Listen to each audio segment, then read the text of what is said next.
Hi everyone, JJ here. Welcome back. Well, what happened to Elon Musk? How did he get to this? Or is it this? And it's definitely this. Now, it's pretty obvious because he tweeted this out. This is what he thinks of himself at the moment. But is this the case these days? Because he's certainly tweeting a great deal. As we can see here, these are the posts by Elon Musk on X, and it's increased in frequency since he bought Twitter. And if you have a look at that, it's hardly any hours of the day where he's not tweeting out a lot of tweets, more than 60, 70, 80 tweets a day. How does he have time to do anything else, people have asked. What's going on with Elon Musk since he bought Twitter? He's become a Twitter addict, and of course what he tweets out has been increasingly unhinged, really. Many things, we'll get to that. Now, back in what seems like the old days, Elon Musk was seen as a Silicon Valley genius and a political moderate. He was talking about and making or selling solar panels, EVs, of course, rockets, and back when he was involved in PayPal online payments. He's talking about that again with X, but we haven't seen any of that yet. And the mission statement for Tesla was to accelerate the world's transition to sustainable energy, and the vision statement was to create the most compelling car company of the 21st century by driving the world's transition to electric vehicles. He was talking about the need for solar panels and how they could help address climate change and sustainable energy. And he did this presentation of the solar shingles. I've talked about that before in previous videos when they weren't actually hooked up, but it seemed like a good idea at the time. It hasn't really eventuated much at all. But he started rolling out electric cars, different models, hundreds of thousands a year. It got to really scaled up. He was doing presentation after presentation, selling the people on EVs and selling a lot of cars to left-leaning people mostly. And he has been a very good salesman for that, and whatever he tries to sell and what ideas he tries to sell to the people. But since then, Elon has become somewhat of a supervillain to many liberals. Elon went from political moderate to woke, mind virus, and MAGA, all in on MAGA. We can see here, this is a tweet from way back in 2018 where I think he's talking to Jack Dorsey, the founder of Twitter, or the co-founder. He said, "Thanks, Jack. To be clear, I'm not a conservative. I'm registered, independent, and politically moderate. Doesn't mean I'm moderate about all issues. Humanitarian issues are extremely important to me, and I don't understand why they are not important to everyone." And back in May 2017, this headline, Elon Musk threatens to leave White House advisory councils if Trump drops Paris Accord. Seems like a long time ago, doesn't it?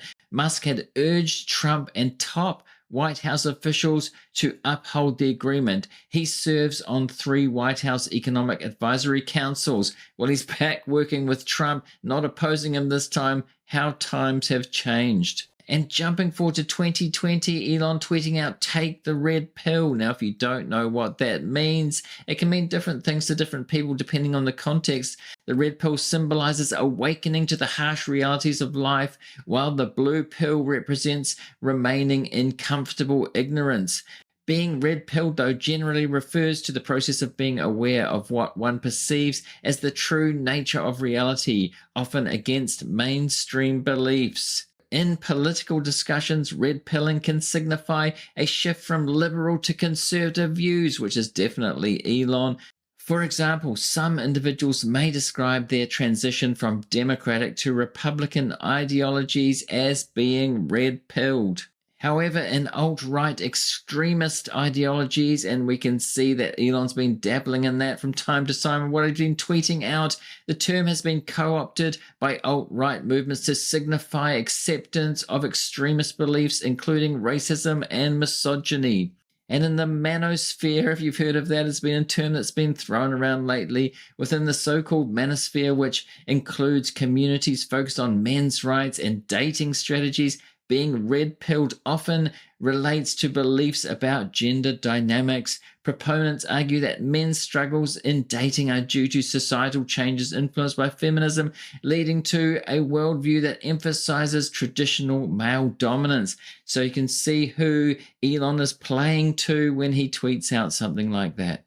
And of course, he started talking about the woke mind virus. In a reply to this tweet, he says, "This is a battle to the death with the anti-civilizational woke mind virus. My positions are centrist," he says. Secure borders, which he's talked a lot about in the campaign for Trump. Safe and clean cities. Don't bankrupt America with spending, and we can see what that's led to with DOGE.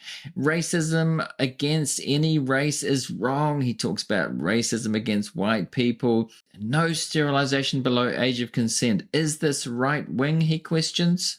Now, on the sterilization that he talks about in his own life, at the same time his daughter Vivian came out as transgender and changed her name, declaring that she no longer wanted to be related to my biological father in any way, shape, or form. Musk himself has cited Vivian as a reason for his political shift, telling the pop psychologist Jordan Peterson that he had lost his son, essentially, and concluding that his son is dead, killed by the woke mind virus. Now, Elon's so-called dead son, or very much living trans daughter Vivian, has had quite a lot to say about what he's been saying. As for "if I'm not a woman, sure, Jan, whatever you say. I'm legally recognized as a woman in the state of California, and I don't concern myself with the opinions of those who are below me." Obviously, Elon can't say the same because in a ketamine-fueled haze, he's desperate for attention and validation from an army of degenerate, red-pilled incels and pygmies who are quick to give it to him. Go touch some effing grass. Meanwhile, another thing that Elon does is boost racist conspiracy theories on his platform, the megaphone that he uses. This one here, the Democrat open borders plan to entrench single-party rule, he says, is actually happening. And again, we need to see just how much he's tweeting or posting on X. It's an incredible amount and intensifying during the campaign. And since he bought Twitter, kind of an addiction. I just don't see how he's got time for much else. He must be tweeting a huge amount of the time. Now, a former friend or pal claims Elon Musk is battling tweet addiction. This is from November 2024. It says Elon Musk's former pal philosopher Sam Harris claimed the billionaire is in the throes of social media addiction, snorting ketamine and tweeting at all hours of the day and night. Harris called Musk's X behavior palpably, visibly deranged and said he signal boosts lunatics. Harris explained, "We're seeing the total derangement of a personality based on social media addiction." Harris also slammed Musk's so-called service to humanity by boosting to 200 million followers obvious lies and conspiracy theories.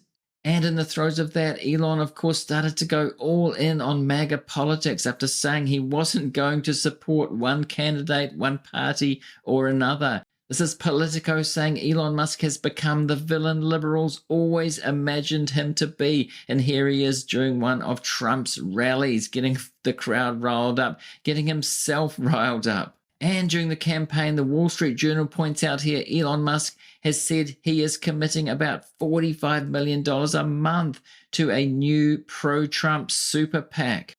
And it turned out to be around $250 million Elon donated to the Trump campaign to help him get elected, which of course was successful. Did he buy a president in the process? Now we've seen Elon's transition from politically moderate to full-on MAGA. What happened? What happened for him to do that? We've seen some theories there, different examples of what happened along the way. We're going to have a look a bit deeper into this. Now, if you're getting value out of this episode so far, I'd really appreciate it if you remember to hit that like button to help the algorithm to spread it to more people. It really does work. And do subscribe if you're new here and you want to get more of this kind of content from me in the future. So what is the explanation for Elon's hard right turn? Is it actually that new, or does it lead from an ideology he embraced when he was much younger? Now, it could be from the decades-old politics of being a cyber libertarian. What is this? We're going to have a look, and does it apply to Elon? Now, cyber libertarian is a term that refers to an individual or philosophy promoting minimal government intervention and unrestricted self-regulation within the cyberspace and digital communities. Cyber libertarians advocate for maximizing online freedoms, privacy and individual rights. They believe that the internet should be a space for free expression, innovation, and openness. Elon talks about free speech a lot. He talks about these issues quite a lot. He has done. It's also characterized by techno-optimism. Tech is the way you solve all the problems in society, in the world. The defining credo of Silicon Valley, it has been. Now, other tech bros also subscribe to this, but some on the right as well, more right-leaning. Peter Thiel, Mark Andreessen, and David Sachs, all who have been supporting Trump lately. Peter Thiel did in the last election. Thiel's been taking a bit of a backseat in this election, but he did help J.D. Vance to be vice president. And David Sachs has just got a prominent place within Trump's administration, being the AI czar. Now, Mark Andreessen's been talking about crypto and free speech and all the things that cyber libertarians talk about. Now it follows that anything that stands in the way of these principles should be removed or cast aside, including government or the tight rein of government. Instead, we can solve problems with new technologies from tech companies made through the free market. Of course, it works in their interests very much if they're leading and founding tech companies. Now, in early Silicon Valley, there was the theory of market freedom on the one side and anti-government progressivism on the other, which came together, helped by a certain magazine called Whole Earth Catalog. And publications are even documented and collected by the Museum of Modern Art. It was from 1968 to 1974, during the formation of Silicon Valley. Now, famously, it appealed to future tech leaders like Steve Jobs. Before starting Apple, he was a hippie on an apple farm commune. He called Whole Earth Catalog one of the Bibles of his generation within Silicon Valley. And if the name sounds a bit familiar from some of my previous videos, you will recognize Whole Mars Catalog. So this is one of Tesla's main influencers, Omar, and his profile on Twitter is called Whole Mars Catalog. So you can see the link there from Earth to Mars from the cyber libertarians. Now, it was somewhat countercultural back in the early days, but by 1989, Ronald Reagan was fully on board with cyber libertarianism, if he didn't call it that. The Goliath of totalitarianism will be brought down by the David of the microchip, more than armies, more than diplomacy, more than the best intentions of democratic nations. The communications revolution will be the greatest force for the advancement of human freedom the world has ever seen. Of course, it wasn't just on the Republican side. In the 1990s, Bill Clinton in his administration went a step further towards supporting a cyber libertarian utopia, turning the public internet over to private enterprise. The internet has government, scientific, and military roots, if you didn't know that. So the counterculture movement now had institutional support from Reagan, then Clinton, and also some of the world's wealthiest individuals. And some of the individuals who were cyber libertarians were becoming some of the world's wealthiest individuals from that time until now, including Elon Musk. Now, cyber libertarians adopted political progressivism thanks to hippies like Steve Jobs back in the early days, but could also, without ideological contradiction, be compatible with the neoliberal definition of freedom, as we've seen with Ronald Reagan and Bill Clinton, embracing neoliberal politics by dressing it up in the language of digital freedom. Elon Musk rails about the evils of big government and government regulation. He's now taking on a leading role with Trump. As we know, his companies do take billions in government subsidies, and he's now taken on this role, the Department of Government Efficiency, which I've talked about in previous videos. It's not a real government department. It doesn't have any real power, more of an advisory group, but he did donate a lot to the Trump campaign, as we've seen, and Trump really owes him. Has he bought a president? He's a co-chair of this Department of Government Efficiency, but is he going to line his own pockets even more in the process, or is it a grab for power within government?